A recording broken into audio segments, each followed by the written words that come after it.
नमस्कार, मी वृषाली पाटील. आपण बघत आहात एक्सप्रेस न्यूज मराठी. उमरखेड तहसील कार्यालयासमोर तालुक्यातील नागेशवाडी येथील सकल मराठा बांधवांचे साखळी उपोषण. छत्रपती शिवाजी महाराजांच्या प्रतिमेला हार घालून साखळी उपोषणाला केली सुरुवात. जोपर्यंत मराठा समाजाला आरक्षण मिळणार नाही तोपर्यंत उमरखेड साखळी उपोषण चालूच राहणार.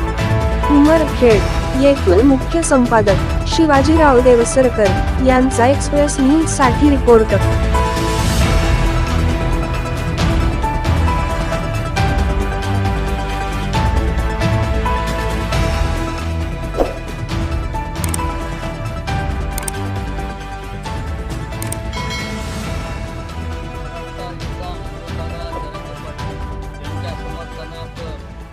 आजच्या या 21व्या दिवशी नागेशवाडीला साखळी उपोषण करण्याचा मान मिळाला.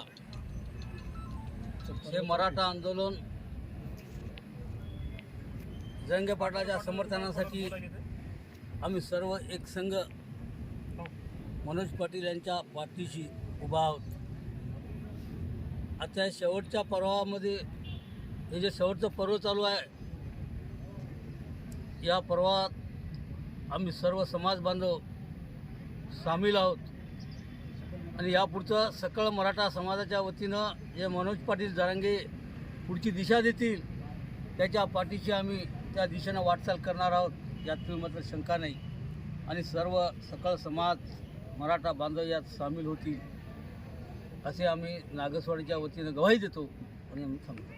जय जिजाऊ, जय शिवराय, जय जिजाऊ, जय शिवराय. एक मराठा, लाख मराठा, एक मराठा, लाख मराठा, आरक्षण आमच्या हक्काचं, नाही कुणाच्या बापाचं.